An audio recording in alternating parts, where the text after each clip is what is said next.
Hello, everyone, and welcome to our webinar from the Crossroads series, or Startup Bulgaria, as some of you know it.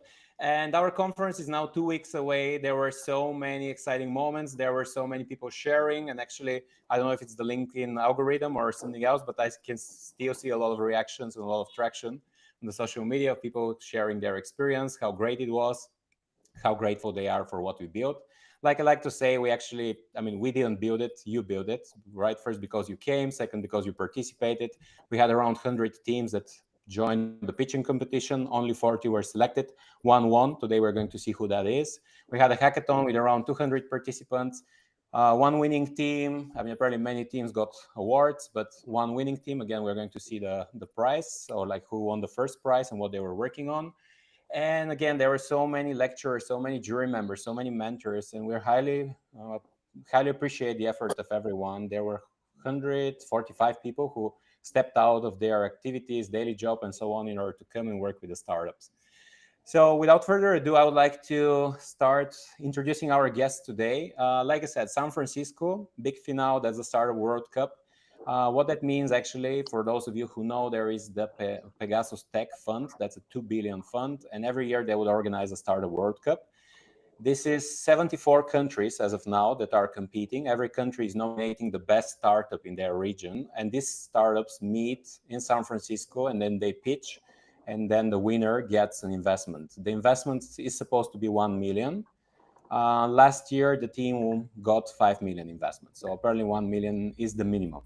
So I would love to welcome Theodor Panayotov from Mattermind, our winner. Hi, Theo. Hey, Oggy, thanks for having me. Thanks for joining. I know how busy you are, especially now preparing for San Francisco. So Yeah, I highly appreciate it. Can you tell us, first of all, for those of you who don't know, what is Ethermind? What are you actually working on? What challenge are you solving? yeah, sure. Look, Ethermind is the child of literally dreams which are over 10 million, 10 years old.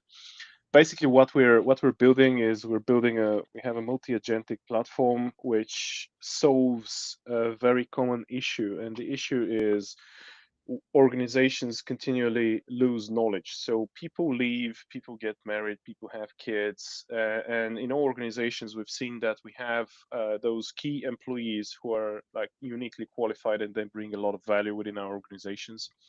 So what we do is we've built a series of agents. It's really multi-agentic. We work with pretty much all the AI frameworks and the leading companies that are out there.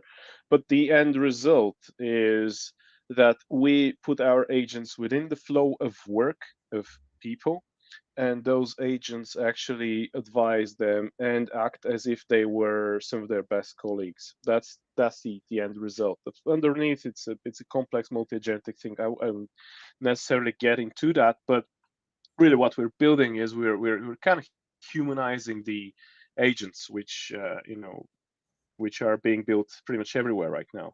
My guess is really that everything which is automatable will be automated. So I think that we're going to see an ever-growing market for our product and services.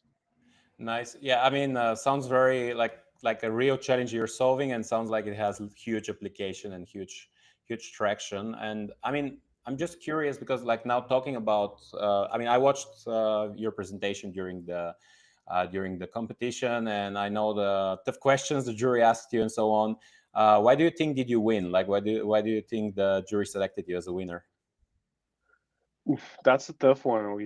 There was a lot of good teams there. I was watching the other team's pitch, and I was like, yeah, I'll totally invest in this guy or girl or whatever. I loved a lot of the pitches. Uh, Honestly, I wasn't expecting to win. So why? Good question. I'd say probably because we address a problem which a lot of people can identify with and they've seen firsthand. That'll be probably the biggest one. And then we do have some commercial traction already, and the customers we're after are really businesses. So we're 100% B2B. We do not have a B2C part of our business, and this probably proves some traction points that we can jump through the jumps and hoops of procurement and compliance organizations of various rather large customer organizations. I think that's probably the answer. But really, we have to ask the jury, and the jury was very impressive. It was what 10 people, maybe more. Yeah. I honestly don't remember the amount of questions they asked, but they were actually tough. Yeah. Yeah, we tried to make it difficult for you, and it was exactly the same format that you would have in San Francisco, because they're a little bit ruthless, right? Like you have 4 minutes to pitch, 2 minutes to quickly answer something that wasn't really well understood, and that's it, right? And after that, they decide, are you winning, are you not winning? Okay, and then I mean, because we have so many people that are kind of generally interested in startups, but they're not quite there yet. They're looking for the right idea. They're looking for the right problem to solve. Do you have any advice for everyone who is wondering, like who has several ideas and is like, I don't know if I have the right idea. I don't know if I should work on it. Like, how did you decide to do that, what you're doing now? Okay, I think I can give anti-advice. All I can say is ideas are worthless. Like their cost is zero. They're nothing. Everything is really who is going to give you money. Is there interest, like real customer interest, not your friends telling you, oh, that's so exciting. And we've done those mistakes within Ethermind. We've done our fair share of them and trying not to do them, but we continually make mistakes. So my advice is, make sure you are comfortable, i.e., your kids won't starve to death if you don't have a salary for the next year. Because that's the hard reality. It is not a comfortable corporate job. You have to be ready for the grind, and it is a grind. And then afterwards, make sure you're solving something which you're passionate about. My thing is, I come from the world of professional training and upskilling. So I've been kind of in the world of trying to increase and understand how to increase human potential for 20 years now. I started my career as a certified Cisco trainer. Literally 20 years ago, I was the youngest certified trainer in Europe. So it's something which I'm deeply passionate about, and it's something where I'd read books, I'd go to conferences, I'd talk to people, I'll do my research, and it's happily those two match. But unless those are there, and then the third one is I have an amazing partner. Like this for me personally over my journey, it's been great. My wife, she's been very supportive. My three kids have been very supportive and understanding. And I don't know if you saw, but I had my 6-year-old with me when I was pitching. That was Saturday evening. He was playing Minecraft and looking at dad talking some boring stuff Yeah, I on saw that. stage. But it has to exist. This all those things need to align in order for you or anyone else to be enabled to play the entrepreneur game. Unless you have those prerequisites, probably it's going to be tougher. And it is tough. I mean, I have all of those, and I have to say, it is tough. We make mistakes constantly. Try not to make mistakes which are going to ruin you with one mistake. But other than that, just iterate. Ideas we have many billion-dollar ideas. The key thing is execution. Got it. And talking about execution, is this your first startup, or how many startups did you do before you came up with something that apparently now has a lot of traction and is developing very well? Yeah, Ethermind is my second startup. I have another one which is called CourseDot, which still exists. So CourseDot, I started as soon as I came back from the US. So I have a whole corporate career where I was a trainer, professional trainer, data center security, and so on. Then I ran business development for a very large technology training company. I covered Central Eastern Europe and the Middle East. I flew 200,000 kilometers per year, something like that. And then I went to a place called the Singularity University, where we looked at the exponential nature of technology and looked at how our lives will transform, literally, our businesses and our business models, but also our society. Because we are at the brink of this. Our society is about to change because of the exponential nature of technology. And then I came back to Bulgaria and I started CourseDot. And CourseDot is literally, it has a pool of certified professional trainers for all kinds of technologies and management skills. About 4,000 people, 100 plus countries.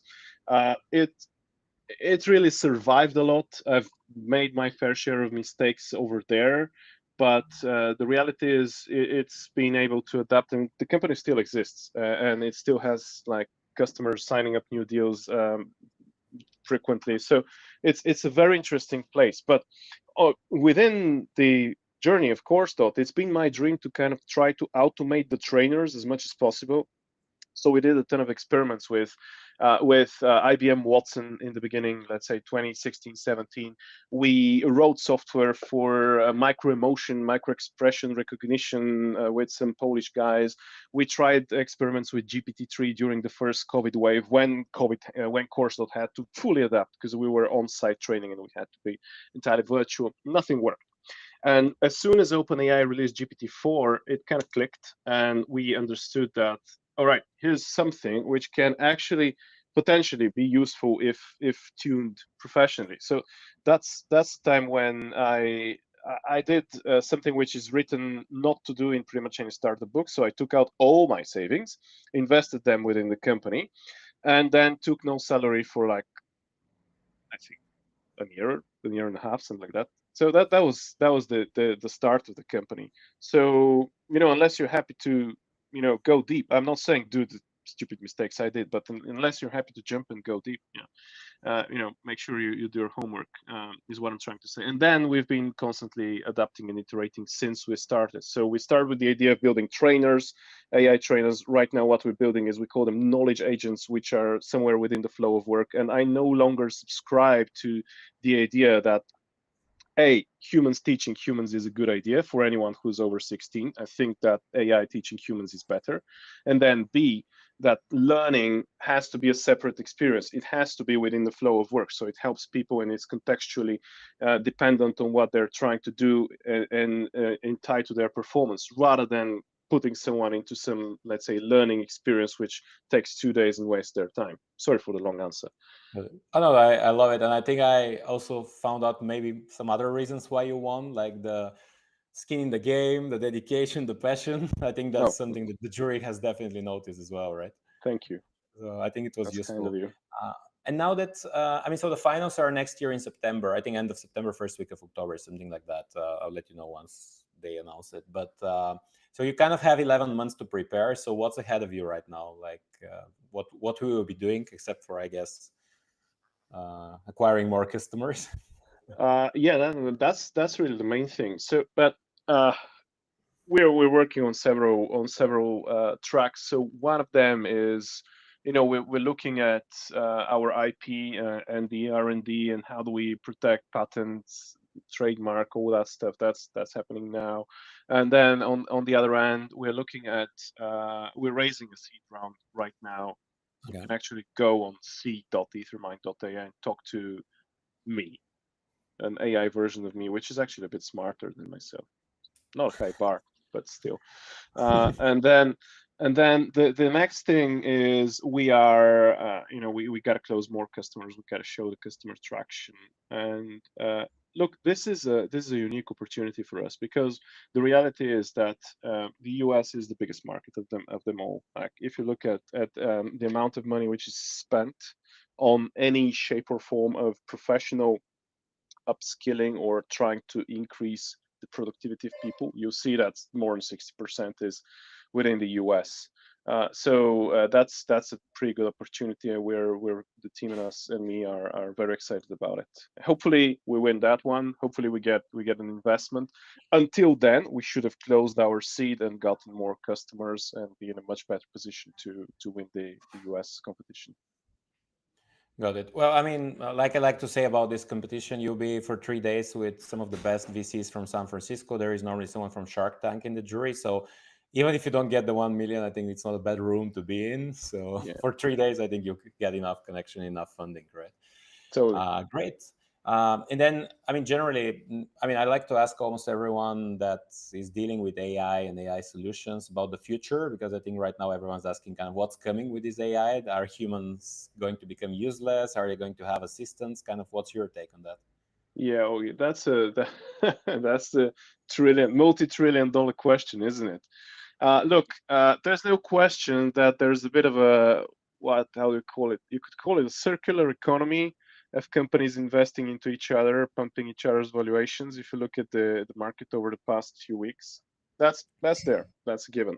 However, I think we are literally I think we're looking at the AI and expecting that those sudden changes in the economy, whereas the reality is, I think that we already have AGI and it's already intertwined within our workflows, and we will see the increase in human productivity.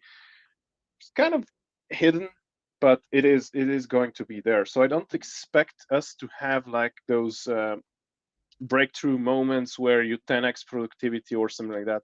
I think it's going to gradually diffuse and change our world. And I think we are in the stage where we're in the first years of this new wave of the AI revolution, and everybody is expecting miracles. So highly overestimating what's happening now and highly underestimating what's going to happen over the next, let's say, 10 or 20 years. If we take a look at the longer term, I have to say any concrete predictions are really hard, but we can easily see that we've been following the predictions of the likes of Ray Kurzweil, who's been saying for like a long time that we're going to get to something which can do a lot of the human economically viable tasks by 2029, which I think we'll get there, and we'll have some kind of a super intelligence by 2045. So the key question for me is, how do we adapt? Like how do we adapt, not just ourselves and our companies, but how do we adapt the education system? What do we talk to our kids? That's the more important part, and that's where I'm focusing my non-profit efforts. Longer term, I think, so short term, I think we may end up, because of bad policies and bad decision making on the government level, not locally, I mean globally. Yeah. We might end up in a situation where we're gonna have some economic trouble, or war. I mean, it's very unfortunate, but 2025, everybody's talking about arming themselves and spending billions in arms. And I'd have bet that we would have put the nukes down, but unfortunately, that's the reality. Longer term, I'm super optimistic. I think if we survive all this in 20 years, we'll look back at this and we'll say, all right, wow, we survived that, and we now live in this utopia where we can create and be free and not bother with daily minutiae, but rather go for our full potential, whatever that might be. That's a great vision. I love it. Okay, maybe one last question, because you talked about kind of implicitly about risk taking, and we have many people watching that. Like one of the most visited sessions during the conference was leaving corporate and like kind of deciding to leave a comfortable corporate career, if it could be comfortable with all the layoffs that happen every year, but nevertheless, and starting a startup. And like looks like you took a lot of risks, like what you just said, like putting all the savings into this project and then starting before another project and so on. So what can you say to anyone who is like, startups are too risky? Like I have the idea, I have the potential, but it's too risky for me. Oh, I think that corporate career being secure is one of the grander illusions. That was maybe true for our parents and their parents, but no longer true at all. I can assure you, any C-level exec I meet from, let's say, mid to large companies, they are very much driven by the performance of their companies. So if anything is automatable and it makes sense in their budgets, chances are they're going to automate it, not because they like dislike people or anything. They're very good people and very emphatic in many cases, but the reality is, if they don't, their competition is going to do it, and then they're going to have trouble with their board, with their financial performance, and so on. So I think that it's a big illusion to think that we have any kind of a secure environment in a corporation. That said, starting a startup has its own risks, but at least you're somewhat free to do whatever is permitted, within the law. Really, that's the limit. Don't do anything illegal. Don't go to jail. But as long as you're compliant, that's fine. And I think it gives you a lot of freedom, and you can align your incentives with your company. And what I'm preaching is really work-life integration. For me personally, that's been the only way. I go to conferences with my kids. I work with my wife. She helps me within the company, and I try to integrate the for-profit, non-profit work. within my life. Another thing which has been really a lifesaver is, believe it or not, Brazilian Jiu-Jitsu. I do Jiu-Jitsu every day, and Nice. it's huge. It's immensely helped over the past, let's say, 7 years. I try to do daily. Nice. Yeah, Okay.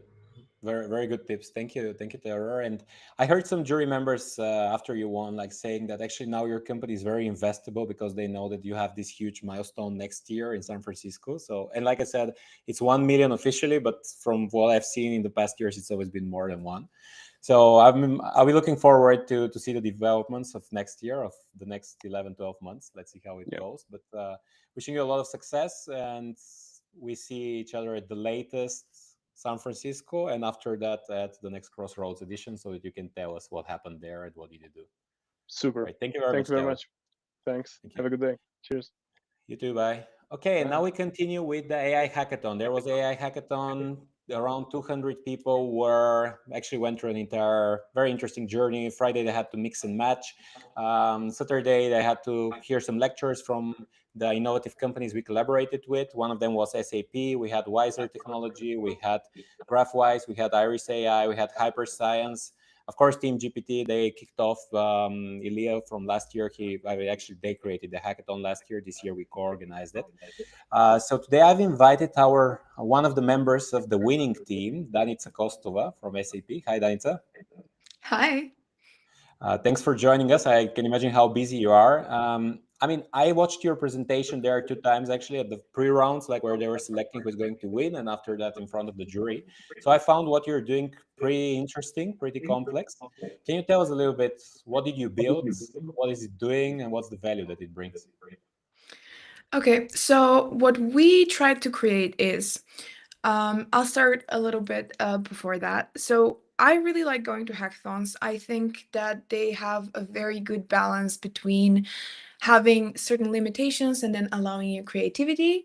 So your creativity can really thrive when you know, okay, this is something that I have to work on. How can I work on it?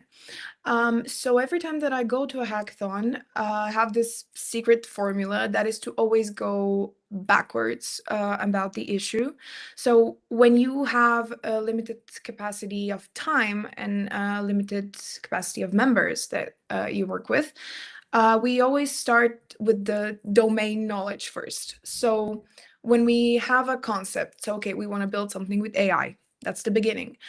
What area, what field of knowledge is there that this team that I'm with right now knows enough that we can dive deep enough to actually fix something? Because something that I feel like most people miss when it comes to hackathons is they're thinking, oh, I have to create some kind of project. I think that the most important thing is for the project to make sense. And for a project to make sense, it needs to have a very good balance between engineering prowess, but also marketing potential. So how useful is it? We started with the domain knowledge, and for our team, this means linguistics, actually. It's an interest that our members share. So we started from there. We decided, okay, we want to build something that helps people. And also, because when it comes to AI, I'm personally very involved in the topic of AI safety and ethics. I think that it's a very underdeveloped topic. It's something that will, from now on, be developed for the first time, which is incredible to think about. So we're thinking, okay, we want to create something. And also, something that people don't talk about is AI has a very huge impact on how people think. And so the more people use AI, the less they depend on their own cognitive functions. So this is a problem that we might want to fix. We have some knowledge in a certain field. How about we try to do something that helps people think more? So let's focus on logic. So we have our field, which is linguistics. We have our concept. We want to increase logical thinking in people that use our product. Now we have to think about how we can achieve that. My teammate Rami actually gave us the idea of the 6 degree of connection concept, which is very simple. It's the idea that every two people know each other by, there's exactly 6 people that are separating them from knowing each other. And so we had all of our winning components. We had the field, which is linguistics. We had the concept like, okay, we're going to do a graph-based project. And we had the idea that we wanted to increase logical thinking. We mashed all of that together and we created a game-first language learning experience. So the gap that our game sits in is the current language learning apps really only gamify concepts that are already like learning related. Like, okay, I'm going to do these tasks and I'm going to get points for it. That's great, but that's not really a game. And the, let's say the wordplay apps, they don't really focus on language learning in any way or in linguistics. So we had a clear gap. We had knowledge about it. We had the engineering, we had a strong enough engineering concept to actually complement it. And we created a graph-based game-first learning approach where the game is integral to you learning the language. We want people to create logical connections between the words and to actually fill in the gaps in our game and thus help themselves learn a language and also train their cognitive functions. Nice. That sounds impressive. And it sounds like you have also very solid background on learning and the knowledge and then how we perceive or how humans perceive teaching.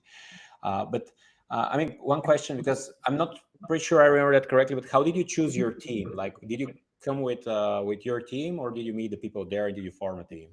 No, actually, my team is maybe the best thing that has ever happened to me.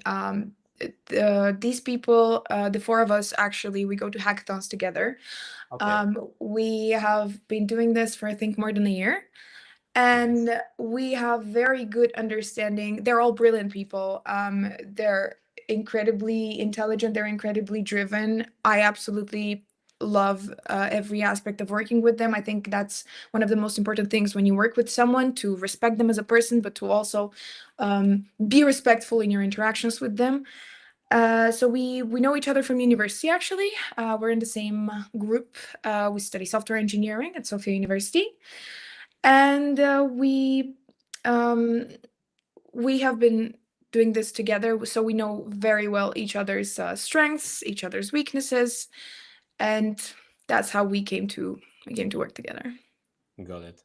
And I'm curious because I mean, we just saw Theodor, like he's, I guess, like going pitching, already has paying customers and so on. Now, apparently you mentioned you go to a lot of hackathons, so apparently you have this passion for creating something, I guess under stress, because there is always this time pressure of, like, in our case, we had 24 hours. What are your plans for that project? Like, it's, I mean, we call it Halkidiki. I don't know if it's still called like that. No, Like, are actually, you, yeah, tell me, sorry. No, the story behind the name is actually the fact that every year our group goes to a different location for vacation. So this year's vacation was at Halkidiki, so that's why we call the team like that. And actually, I'm very glad that you asked that because we have a very interesting idea for a project. The last hackathon that we won actually also featured a similar premise, as in educational premise. So we have decided to expand on our specialty, so to speak. So our specialty being, okay, we want to create unique experiences when it comes to education. We also focus a lot on logical thinking and linguistics, especially. So we have actually gathered those under the name of Keyhole Productions, and we are currently working on creating. We're not sure exactly where we want this to go yet, but with the 2 projects, so the first one being, again, mathematical linguistics related experience, and this one being wordplay and graph logic driven game, we will unite those, and we would like to maybe it might turn into a startup, who knows. For now, we just want to explore it and see where it goes, because I feel like that's the best way that you can do this. A lot of people nowadays want to build startups for the sake of building something, and unless you have your heart and your soul into it, I feel like that's not really a viable option. So first we want to know, okay, this is what we want to do. We want to do it for this very good reason. We have this very good idea, who is going to use it and why. And so we go. I love working with teams who are like, so capable technically that they're just like, yeah, we just build it. We don't know if we want to do a business. Because like I also know the other side where people they have the idea, but they struggle building it and bringing it to life. So it's really admirable how you have the kind of the easiness to build something, and then you're like, no, maybe we turn it into a project, maybe we don't. But it's there already, right? But I'm curious because you said it sounds like you're kind of a hackathon champion, like going to many, and I assume most of the time winning them. Is there any kind of strategy or recipe that you would like to share with people who are interested in going to hackathons and ideally winning? Because most of the time there is some goodies, some merchandising, and so on that you can win. Is there kind of like some secret recipe on what should you do in order to win a hackathon? Yes, absolutely. I feel like this hackathon kind of cemented the secret formula that me and my incredible team use. We always first step, if even if you don't know your teammates that much, because let's say we know each other, so we know our strengths and weaknesses. Even if you don't know each other, first you learn what does each person in the team know when it comes to non-technical topics. So what is each of you good at? Because when you go to a hackathon, my personal philosophy and what we follow with my teammates is we want to do something perfect. Like perfect in this sense means a balance between being marketable and being a feat of engineering, so to speak. We want to balance that. And to do that, first we need to solve a real problem. To solve a real problem, we need to know exactly what goes on behind the scenes in a certain field. So for us, that was linguistics. For anyone's team, that could be something different. But pick your domain knowledge first. Not the whole team needs to know it, but you need to have one or two people who can say, okay, this doesn't make sense, this makes sense, so that the user experience can actually be at a very high level. After you pick the domain knowledge, you can actually start with a rough vision, and then you need to talk to a lot of people. When we were working on this hackathon, half of the time I was running around asking the mentors, okay, if we do this, would you use this? Or how would you go about this? So you need a lot of information as well in order to do something that actually works. And when it comes to teamwork, you need to trust your teammates a lot.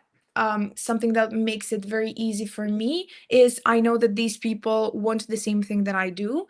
I know that we have the same vision and we are all smart people who want to do something, and this way I can rely on them for every step of the journey. Theodor actually mentioned that with his wife. I believe in that wholeheartedly, that the people in the team make it. Even if the idea sucks, you can make it work.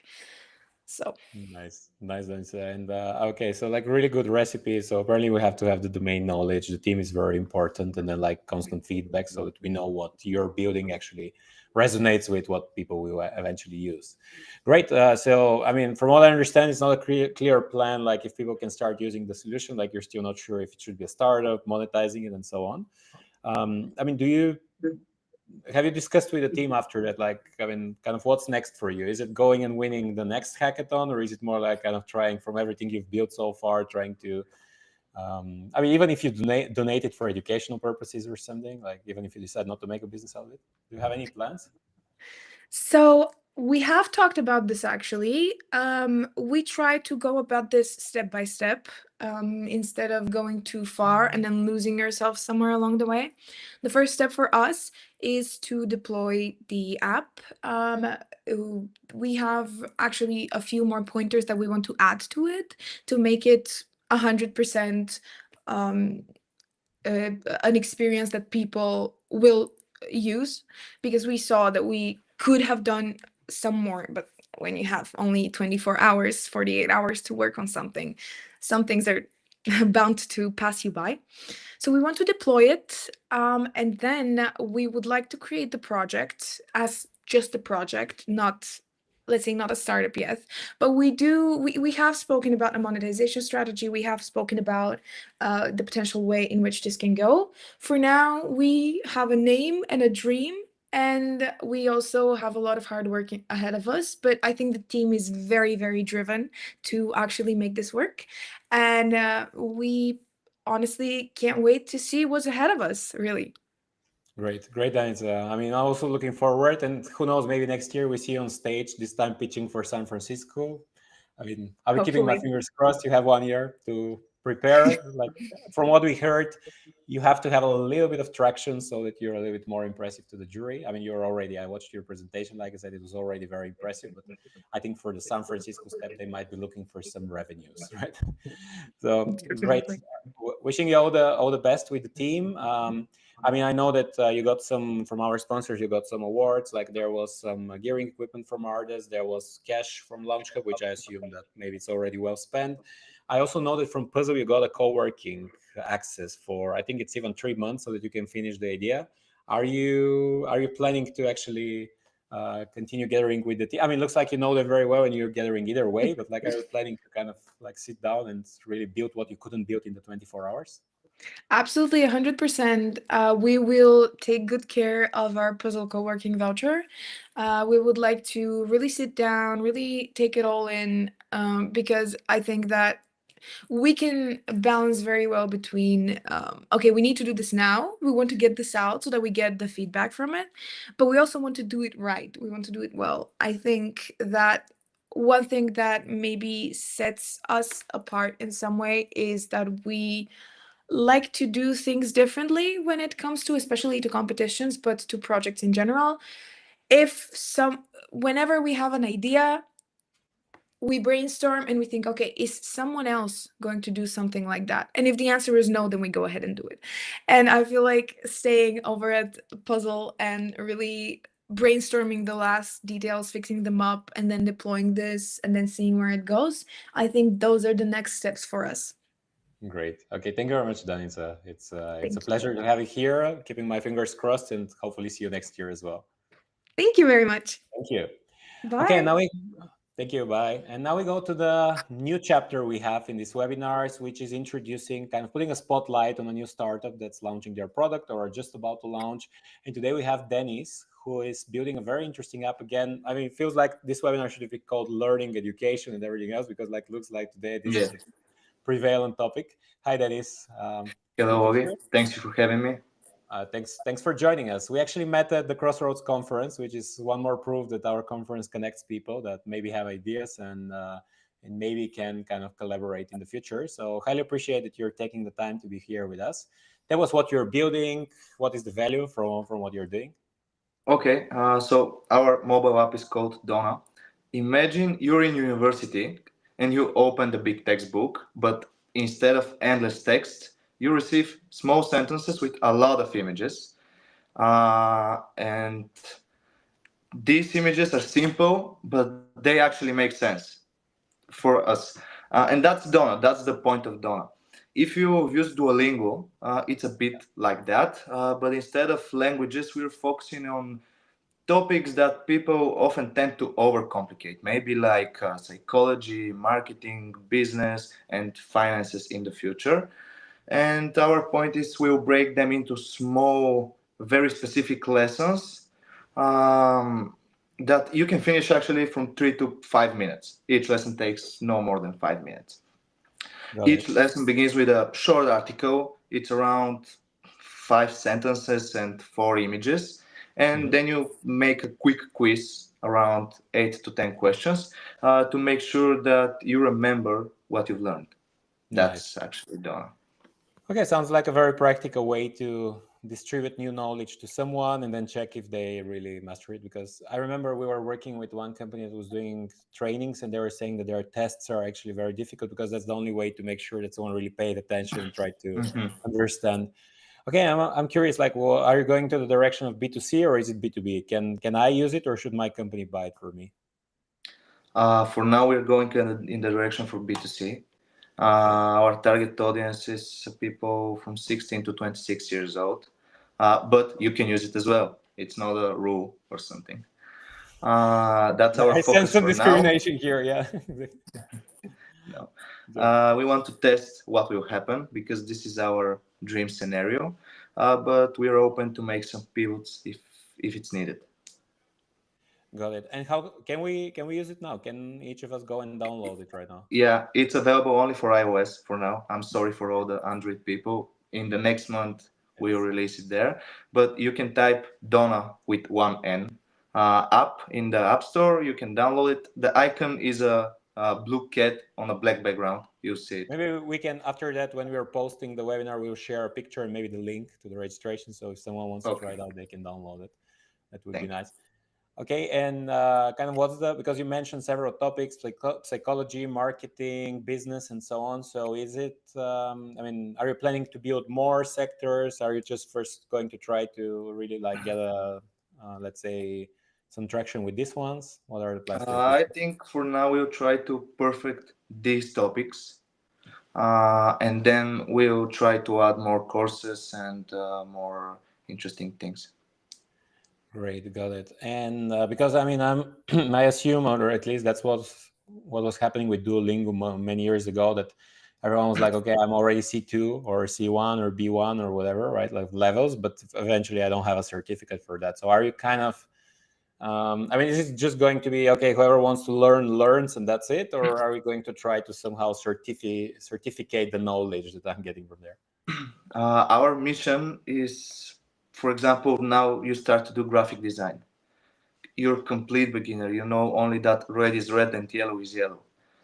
You go in the app, we introduce you to our studying program, and after some months, because there will be more advanced course, you are an expert graphic designer or at least average graphic designer. So it will be good if we make certificates. We have it in our plans, but it's a bit in the future. Okay, it's coming. It's on the roadmap, kind of. Yeah. Great. Yeah. Okay, so I think we have a very clear message, very useful app. First feedback from what you told me in the preliminary conversation is that it's very useful. Donna app on the App Store, and that's where we can try it out. And apparently right now we're checking kind of what's the traction for that. And after that, you'll be adding more segments and more domains of knowledge, I would say. Yes, absolutely. Great. Okay, thank you very much, Denis. Good luck with the application. Hopefully, like I said, I mean, every year we start a conference with a unicorn on stage. So hopefully we have you. I mean, it's going to be end of October, so you have to rush a little bit. But we have exactly 1 year actually from now. So let's see what's possible, right? We'll see. Thank you so much for having me. Great, again. Denis. Thank you as well for joining. Great. So several announcements before we free everyone up with the webinar. So first of all, what's happening? What happened and what's happening next year? We had an amazing conference. If you can look here into some of the results, we had 4,000 attendees. That's counting everything, right? Like people coming to the pitching, to the hackathon. Then we had 7 side events where people were registering. So some people were coming just in the evening. We had the expo, 70 exhibitors or more. One startup goes to San Francisco. We just saw Ethermind going to San Francisco. They seem ready, and I guess they have 1 more year to prepare, so that would be amazing.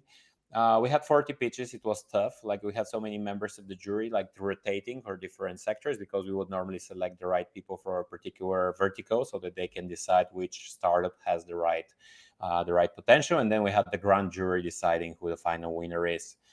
There were 43 funds, so there were private equities, venture capitals, different family offices joining. So from what I've heard, like both sides, both from the funds and from the founders looking for capital, there were enough meaningful meetings. Apparently there will be even more. And actually right now we are even also connecting. People are reaching out and we are connecting them to some of the funds so that we can make sure everyone gets the right value from this event, right? There were 42 sessions and 8 workshops.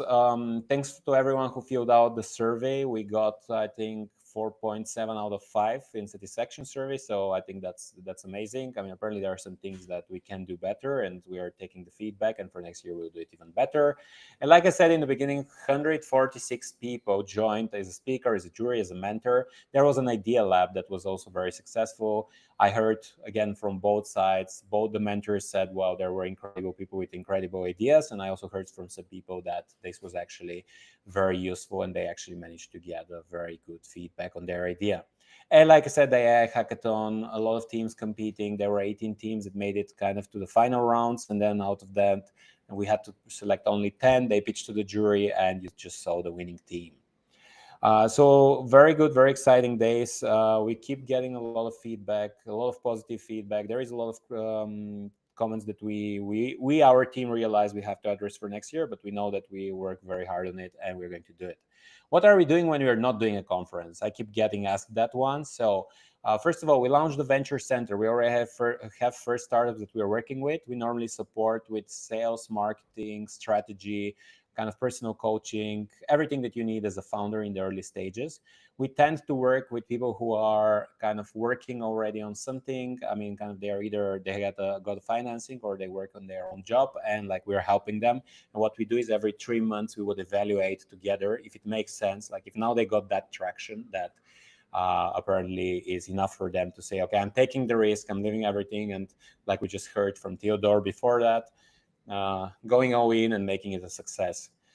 There was a networking platform during the conference. We saw a lot of people using it and sending a lot of messages, arranging a lot of meetings. So we are not shutting down this app, right? Like it's still available. You can still go there.